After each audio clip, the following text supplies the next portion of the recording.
Throughout the free world, statesmen are stunned as the Kremlin produces a dramatic upheaval. Georgy Malenkov resigns as premier, confessing failure. Khrushchev, Communist Party boss, announces the selection of a new dictator.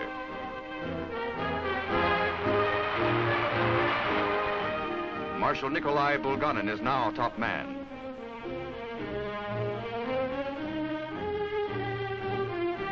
A glorious era of history ends with the retirement of Sir Winston Churchill. The Queen pays rare tribute to a commoner as all England is moved by a sense of history. Austrians rejoice as their country regains its freedom.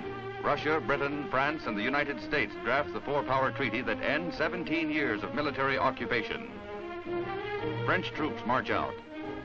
American forces depart. The Russians troop past people silently thankful. And the British Tommies prepare to leave. Austria is free. Premier Bulganin and party boss Khrushchev arrive in Geneva, affable and smiling, raising high hopes for a new world atmosphere. President Eisenhower attends the summit conference offering constructive and sincere proposals designed to allay distrust. As later events prove, the so-called Geneva spirit turns out to be over-optimistic. Results, 0. Russia continues the Cold War.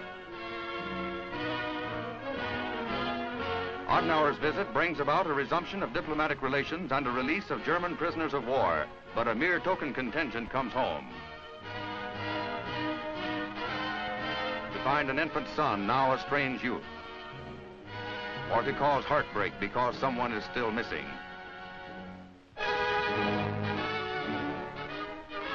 The U.S. 7th Fleet readies for a Formosa crisis as nationalist soldiers and civilians are evacuated from war-threatened Tachin Island, a first step in the tightening of Formosa defenses.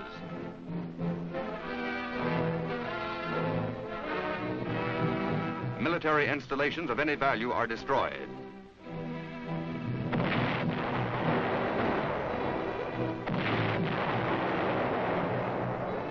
Mission accomplished.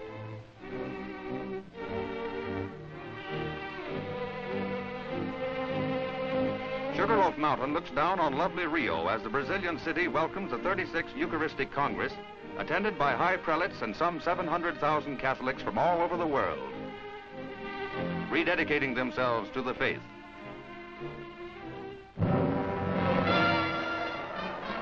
To the south, revolution flares up in Argentina, and rioting and violence rock Buenos Aires when persecution of the church inflames the people, weary of 10 years of Juan Perón's dictatorship. His iron rule ends and he flees the country. A provisional government takes over. But turmoil remains in Argentina as political factions keep the nation in an upheaval. Few of the original representatives are present at San Francisco as the presiding officer, Elko Van Kleffen, ends the 10th anniversary session of the United Nations. Let's look back 10 years. A decade ago, the delegates of many nations first gathered here, believing that a new world era was at hand. Secretary of State Stettinius opened the session. The Conference of the United Nations. The hopes then voiced by President Truman are still the hopes of tomorrow. In your hands rests our future. By your labors at this conference, we shall know if suffering humanity is to achieve a just and lasting peace. The name of Hurricane Connie might well have meant Connecticut, so devastating were the floods she caused by her record-breaking rainfall. The Coast Guard and civil defense units rescue many victims. Small streams are swollen into raging torrents, and more than 200 are drowned or missing. Communications are swept away. Communities are isolated without food or supplies. A city's main street is washed out. Damage amounts to $500 million in New England's greatest disaster.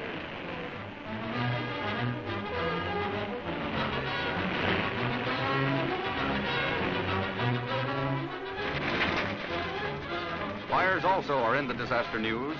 Here, a gasoline refinery explodes, rocking an Indiana countryside, making a shambles of homes, but miraculously causing only 2 deaths.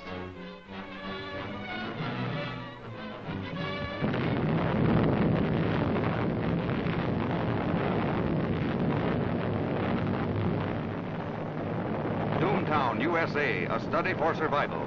Less than a mile from blast center, cameras record impact on typical homes.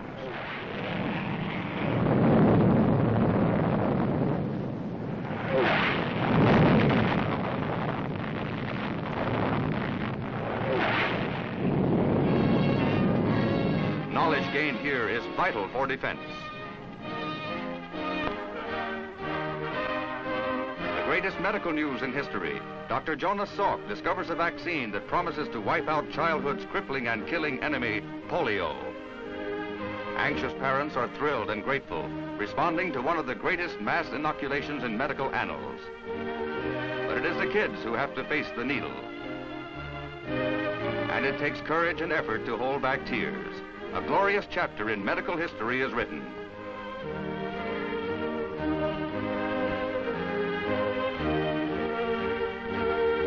The president is stricken with a heart attack. A stunned nation prays for his recovery, and men and women of every faith give thanks when news of his convalescence is received.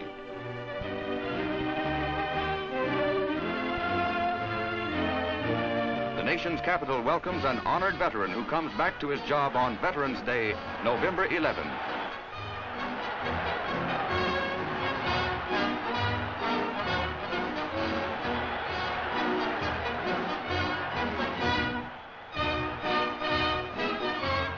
President Ike has won his greatest battle, to the relief of millions who value his great leadership.